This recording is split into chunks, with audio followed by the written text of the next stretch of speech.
Kronologi polisi pukul sopir taksi online di Jaksel, janjikan 5 juta rupiah buat damai cuma dikasih 2 juta rupiah. Sopir taksi online bernama Rizky Fitrianda akhirnya melanjutkan kasus pemukulan yang terjadi padanya oleh seorang penumpang yang diketahui anggota kepolisian di kawasan SCBD, Jakarta Selatan.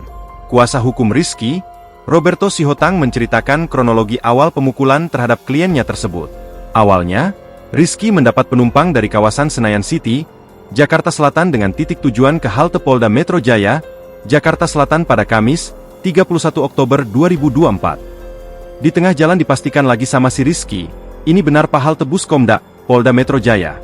Iya nanti lu tinggal masuk aja kata penumpangnya, cuma cara penyampaiannya itu kurang mengenakan lah kalau menurut keterangan Rizky, dia dianggap kayak direndahkan lah, kata Roberto saat dihubungi, Minggu, 13 November 2024. Setelah hampir sampai tujuan, Roberto mengatakan kliennya kembali memastikan jika tujuannya hanya sampai halte dan tidak masuk ke Polda Metro Jaya.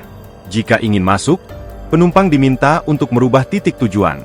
Nah itu harus diubah. Nah akhirnya disodorin dah tuh HP-nya si penumpang. Nih lu ubah aja sendiri, kata dia begitu.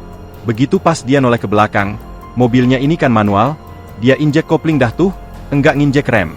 Terus nabraklah mobil Alphard di depannya, ucapnya. Lalu, setelah menyelesaikan masalah dengan sopir mobil Alphard, Rizky kembali ke dalam mobil. Namun, menurut Rizky, polisi bersama seorang wanita yang menjadi penumpangnya itu kembali marah-marah sehingga Rizky pun kesal dan meminta mereka turun dari mobil. Akhirnya si penumpang ya udah gue turun sekarang di sini. Ya udah turunlah kata dia. Nah menjelang turun dapatlah bogem mentahnya itu sekali.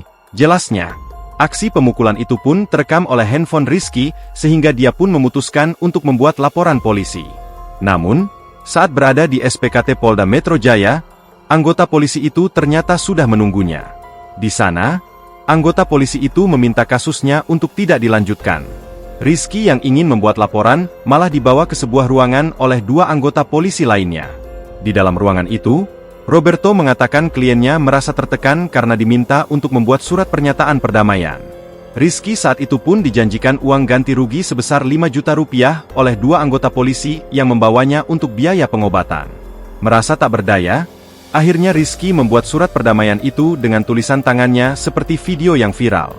Terus tadi kan bilangnya 5 juta rupiah, kemudian ditransfernya ternyata cuma 2 juta rupiah. Nah uang 2 juta rupiah itu sampai hari ini tidak digunakan oleh si Rizky, ungkap Roberto. Oleh karena itu, Rizky pun kembali membuat surat pernyataan yang berisi pencabutan surat perdamaian itu, hingga akhirnya membuat laporan ke Polres Metro Jakarta Selatan. Download Tribun X sekarang, menghadirkan lokal menjadi Indonesia.